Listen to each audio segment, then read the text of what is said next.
Me growing up took me a while even to get turned on by naked women because I'd grown up with panties on, pictures, girls in panties. That's what girls look like. You didn't see naked women, you saw just girls in panties. I mean, I still like panties, but I don't have to have panties anymore, you know what I'm saying? Because you sort of get used to, But so things change. I mean, it changed over the years. I mean, our grandfathers would look at the ankles. Why are human beings interested in seeing people fucking? Well, why not? Why do people go to Broadway? Why do we want to look at other people saying crying or some catharsis, whether it's Shakespearean comedy or tragedy? We are curious about other people. There was a social revolution, I guess, the 60s, you know. But the 60s wasn't so much sex as social. People feeling, well, maybe we could sort of free ourselves up a little bit. So different from the 50s, So now the 60s. And along with that came, well, now that we're a little freer, let's all just we can all start fucking. The idea of a woman liking sex was shocking to me because I am old enough to have grown up in the streets of Williamsburg where I actually heard my friends say, I'm looking for a virgin. Today, if you heard some guy say he's looking for a virgin, you'd commit him. The revolution in emancipated sexuality and accepting hedonism in the hatred of religion and the superstition of religion, it's wonderful. Sex in the 60s and 70s was political. You can think of Abbie Hoffman, Jerry Rubin. You could think about those women who argued, make love, not war. It probably started when women started burning their bras, And it just is when gay people started coming out and women started coming out and saying that they had sexual needs as well. The pill, emancipating women, it's a magnificent time. And you have Masters and Johnson. The Kinsey Institute at Masters and Johnson was considered pornographic. I grew up in a world where there was a book called Ideal Marriage, which argued that oral sex, cunnilingus, was acceptable as foreplay, but not as a final act. And I'm emancipated because I read Frank Harris, and I read Henry Miller, and Sexus, and Plexus. I remember seeing the first issue of Screw on the newsstand, 1968. I saw Screw and I said, wow, something is happening. I wasn't a part of it yet, but I was thrilled that there was a newspaper called Screw on the newsstand, out in the open, next to the New York Times, Daily News, Screw. I said, wow, this, and there was 68, so that was the year, it was a big year. So yeah, you saw something was happening, and it was, you could sort of feel it was unstoppable. When I started, basically, they were 8mm loops, shot in a dirty basement on 14th Street.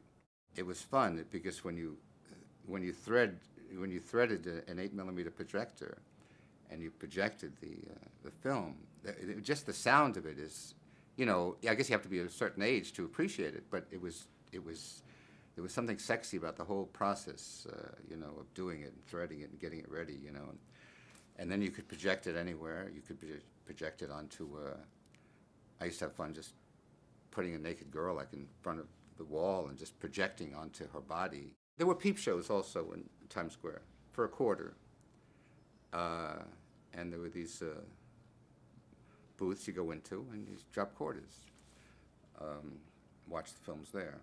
There wasn't a lot of awareness, it was all just this underground thing that nobody talked about. The underground market was burgeoning in New York, in Los Angeles, and in San Francisco. Sort of a tripartite situation. New York had all the better talent. San Francisco had a lot of crazy people, and we had the pretty people. It's really one movie that generates us into the sociological chic or porno chic era, and that's Deep Throat. It all begins with that movie, because before that, people were sort of sneaking in fervently to look at X-rated films. But Deep Throat opens in 1972 on one coast. Green Door opens on the other coast, so you have this continental sort of span of now material that you feel you need to see to keep up with the times. People now weren't uncomfortable watching adult movies anymore, so that was the first major attraction, and Linda Lovelace rises from that to become the first female superstar. It was beginning to bust open, and that's what made it exciting. It was like revolutionary in the beginning. It was exciting. All that intensity in the beginning, the outlaw aspect of it. Deep Throat had a much bigger publicity because Hollywood was scared of that trial. They got involved in that because people like Warren Beatty or Jack Nicholson will think, well, what if I'm naked in a movie? And, you know, what if I want to fuck somebody in a movie? You know, it actually sort of became legal much later. Before that, there were a lot of wars, mini wars, and you could be prosecuted in different places, like the Deep Throat case. And I was prosecuted in a case in Long Island, a much less known case, but where they, you know, in 73, they went over. I was living in California. They arrested me in California to come to New York because I acted in a sex film. Everybody else took a plea deal. But myself and this girl, Tina Russell, who I mentioned, was in the movie. And we said, hey, fuck it, you know what? I said to my lawyer, well, what can happen to us? Technically, it was 7 years in jail and this kinds of fine. I said, but realistically, I'm an actor in this movie. I made $100. What will they do to me? He said, well, you'll probably get a little, you know, maybe a little fine or something. So I said, well, forget it, no deals. We'll go. So it was fun. I went to it. There's a jury, and they have to deal with this, you know. So I felt like I was part of the revolution. It was a revolution. It was something happening. They said, well, okay, this is basically legal now to shoot fuck films. Before that, there would be helicopters overhead. They're coming to get us. You know, the cops are watching us. You know, it's crazy. The movies were very large budgets for the most part. The budgets were, you know, $250,000 to $500,000. They would shoot for 2 to 4 weeks at a time. You would come on set, you'd have a costume fitting and a rehearsal. It was very professional. And also, there were no boundaries, you know, regarding, you know, sexual identity. Gay men worked with straight women, and straight women worked with gay men and straight men, and, you know, that's just the way it was. We had fluffers, and there were both male and female fluffers, so, you know, the movie always got made. You had terrific directors, Chuck Vincent, Gerard Damiano, Henri Pichard. It was really the best time in my life, being in New York City and just being at the hub of those 30 or 45 wonderful people that worked together for those 3 to 5 years in pornography at that time. When I entered the adult entertainment industry in 1975, it was primarily run by the mafia, and I was 17 years old. I was emancipated because I had been previously married. I decided not to name my, you know, to get a porn name like Kitty Litter or Chandelier or something. I decided to go with a real name, and I didn't want to bring my family's name into it, but I was enamored with Martha Mitchell during Watergate, so I named myself Sharon Mitchell. I went to the Social Security Department and I changed my name legally, and I've been Sharon Mitchell ever since. We were all out-of-work actors, you know, and we all worked on Broadway, we all worked off Broadway, we all did commercials, we were all in a soap opera of one type or another. I do remember that. And this was just another job. The thrill of it for me was being an exhibitionist and, you know, just getting back at my parents and the Catholic Church at the same time, I think. It always takes a certain type of person to, you know, perform in adult entertainment.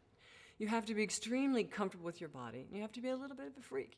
For me, as a star, the persona of Sharon Mitchell was, you know, it was something that actually protected me for many years, I think. And whenever I would always work in character. I could never work as Sharon Mitchell, but I could work, you know, as the dominant lesbian auntie or the jilted wife. You never know why people get into the adult entertainment industry. You know, sometimes I think it's for the sex, sometimes I think it's for the money, sometimes I think it's for the attention and the stardom and the identity and the persona that adult entertainment gives you, or at least at that time. That was the time when we were stars. We were movie stars. I was also a stockbroker. I mean, I've worn so many different hats. I was a publisher of a magazine, and yet nobody ever asked me for my advice about Wall Street, you know.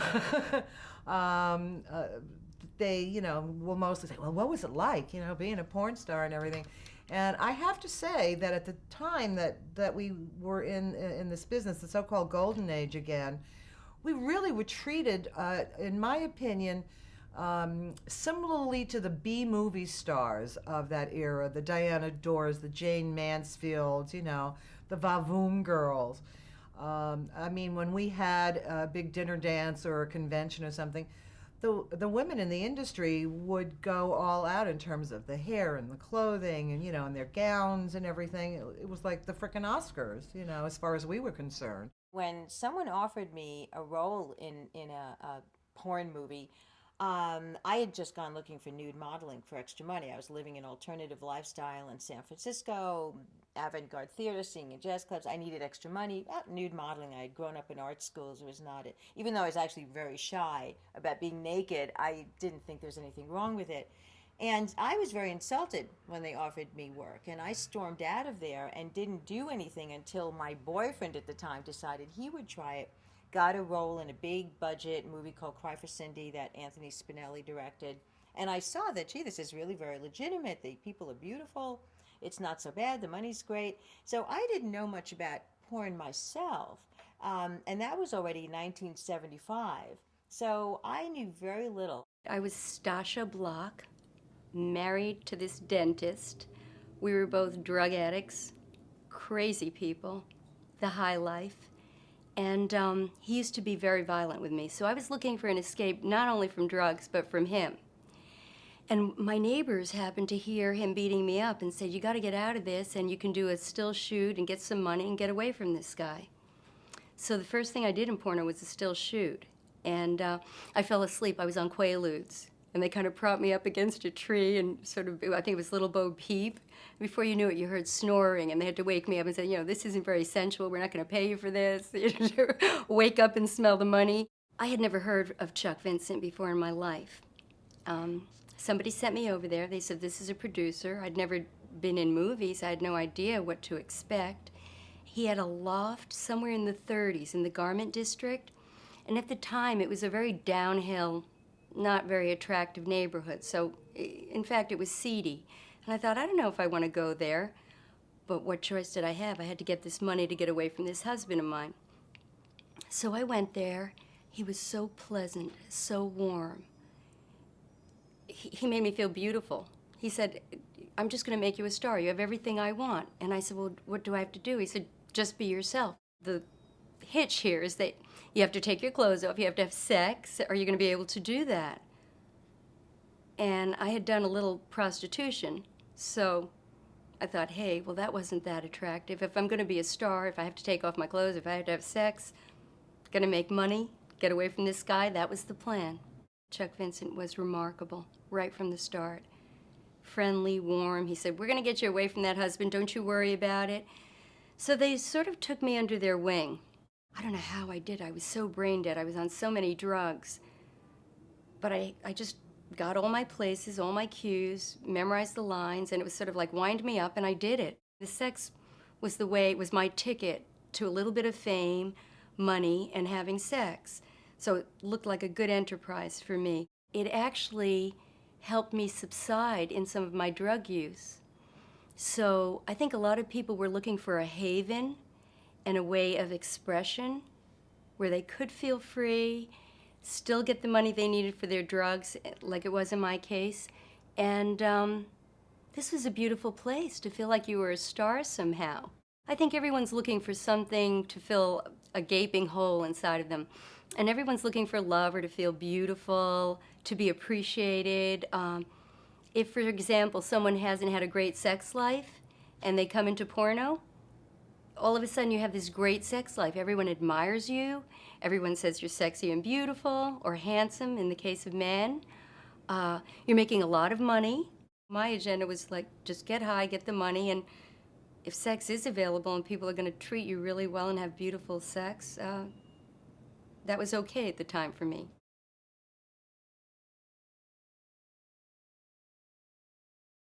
Before the star system, they would just tack names on, whatever name. They didn't even ask you what name you wanted. So sometimes you'd be Gregory Pecker or Ben Dover or Harry Reams was originally a joke name. Harry Reams. But what happened is that people started to become known for their joke names. So I thought, well, I don't want to go through the rest of my life as like Gregory Pecker. I kept my first name because I didn't want to have to answer to anything but other than Jamie, even though it's a little funny name. And I took the name of the girl I was living with at the time. Her name was Gillis, because I thought, well, it was like a married name. I was living with her. So I thought, well, if I ever known as Jamie Gillis, that's a name I can relate to. That's my, it's sort of my name, a name that means something to me. With the exception of a very few, who cared what the men looked like? We're hired for one reason: get up, get in, get out, get off on cue. It was the women that motivated this industry. It was the women that created this business. They were the backbone. They were the spine of this industry, and they most of the time spent their careers on their spines, writhing around and taking as many pop shots in the face as possible at the pleasure of the audience. That I've been in audiences that would count them. One orgasm after another, after another, after another, after another, after another. That was the money shot. That was the essence of a true male adult performer. Get up, get in, get out, get off, on cue. I think it's more natural to have a problem doing that for a guy, probably, than not. You've got a whole crew, and in that size production, you've probably got 20 people standing around counting on you, waiting on you. And in those, in my movies, I don't have cum shots, but in those movies, you had to have the cum shot. And they're all standing there waiting. Talk about pressure. You rarely got to have sex in a bed.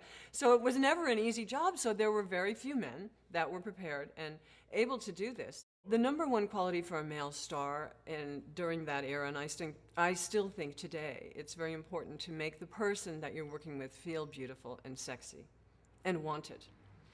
Because the ability to do that is very difficult, because men typically don't get to choose the partners that they're with. Women, we always got to choose, no, not this guy, oh, maybe him, not him. But for men, they really had to throw themselves into unknown situations. If there's a connection between two actors, then I think you're going to get the endurance that you need, you're going to get the footage that you need, you're going to get the pop shot, you're going to get all the hardcore footage and things that you need. But you really have to get into a groove with someone. And if you're not in a groove with someone, you can always tell the guy is like completely in his head and out there. The guys that I knew, and for that matter, the women that I thought were the most fun, were the people who were just like sex crazed. That made it more. In other words, people who really were driven sexually rather than in terms of, well, they want to be great actors or stars or make a lot of money. People like John Leslie or Joey Silvera. We would just really be into the sexuality of it all. There's only one man who really identifies with the first generation, that's the king, John C. Holmes. He brought it out of the dark ages, he brought it out of the minor leagues into the major leagues, became the Babe Ruth of X, and truly a man who proved that all men were not created equal. Johnny Holmes at the time was famous because he had a 14.5-inch cock. I was seeing a shrink for 30 years, and I remember my fantasy was that all my problems, all my insecurities with women would dissipate if I had a 14.5-inch cock. But you see, that's like looking for gold at the end of the rainbow. It was a deception, because Johnny Holmes, who I got to meet, who I got to be friends with, who I interviewed, Johnny Holmes, with his 14.5-inch huge cock, was in every high-risk group. He was a drug user. He actually stole cocaine. Next time you talk to Gloria, he went to Gloria Leonard's house and stole her coke. He was a drug user. He was bisexual. If there was a lie, then Johnny Holmes practiced it, which meant here's a man who had everything I wanted, and he was still a shell. It's like T.S. Eliot. He was one of the hollow people.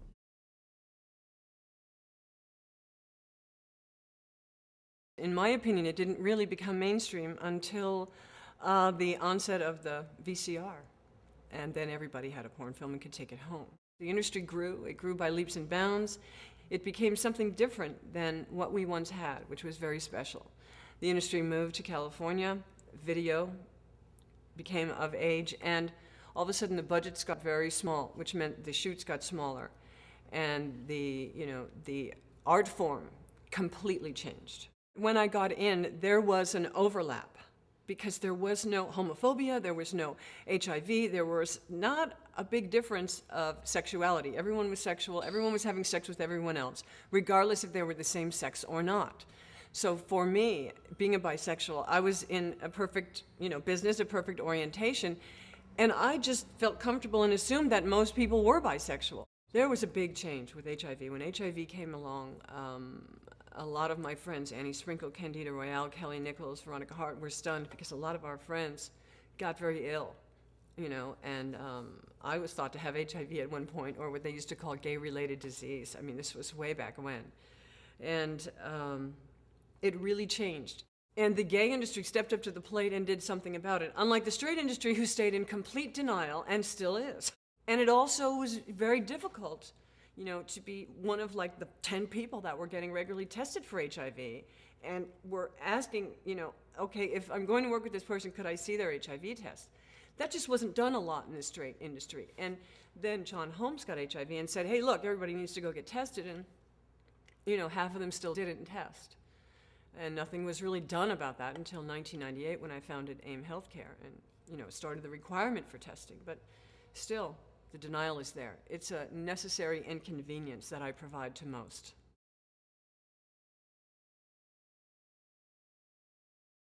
And it was good while it was good, but then all of a sudden when I came to that realization for myself that I thought this was what was going on and that I was somehow projecting into the world via my behavior, that it was okay. It was sanctioned for people to just sort of cross all kinds of lines sexually, and I didn't want to be part of that anymore. I didn't want to give permission by my behavior that that was okay.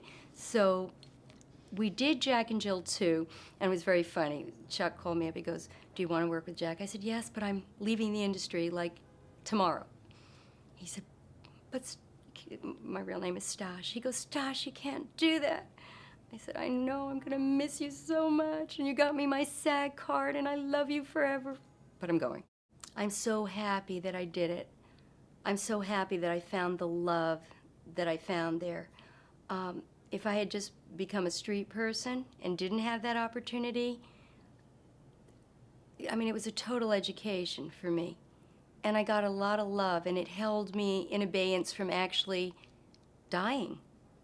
So it means a great deal to me. I don't go along with this idea of, oh, I'm just going to tell the world that I was a victim and I really didn't know what I was doing and maybe they'll accept me now. No, you know what? I take full responsibility. I chose to do it and I didn't do anything wrong. There is nothing wrong with enjoying an adult movie. As long as everyone is consensual, the people in it and the people viewing, there's nothing wrong. I realized that a lot of doors would be closed to me. I didn't try to run from it ever. I think that I didn't realize how much it would follow me because we were doing film. At the time we thought, oh, film will get put in a vault eventually, collect dust, and no one will remember. All of a sudden, cable TV and video were born. And Candida Royale was all of a sudden out there again in this new medium. It was going to follow me, and it was kind of a weird thing. And I know a lot of people had issues with it. Like, oh no, people are going to start seeing me. What am I going to do? How am I going to hide from this? I have friends from that period who have really tried to hide from it, and they bury themselves. It's a terrible thing. Fortunately, I've always been in the arts. I've always been in theater, and I found a way to take my name and do something different that I could be proud of. I created the Femline. I created a voice for women in adult movies. I pioneered a new genre. And this was a way to embrace who I was, take that name back, and do something I could be proud of. The basic, rule is don't do anything that you're going to be ashamed of 25 years from now. Because if you're having a bad day, we don't get residuals. You have to charge a lot and do a lot and be really happy because, people still come up to me and remember me from movies 25, 30 years ago. And, I have to be proud of that. And I am. Of course there are people that know who we are and are always going to follow us. I've considered it an asset because I'm the woman I am today because of everything Sharon Mitchell did and experienced. And that includes the porn, the drugs, everything, you name it. I have absolutely not one regret of my life. We're called classics now, kind of like an old car, which is pretty neat.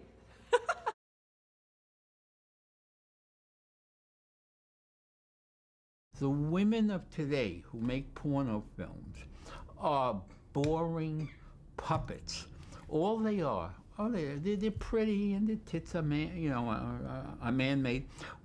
The women of today are all about I'll make 6 to 12 fuck films, and then maybe I'll be featured at a topless club.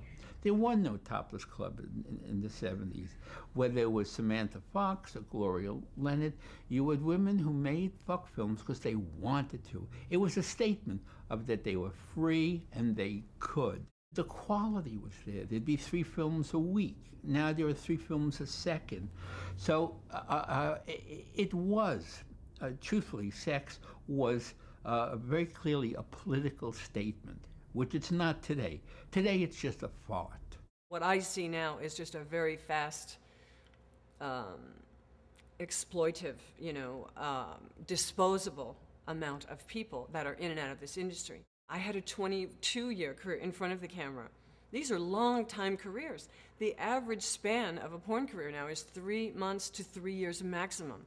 So these people are brought in, spit up, and chewed out in this very fast, pace. I see casualties from the porn business today.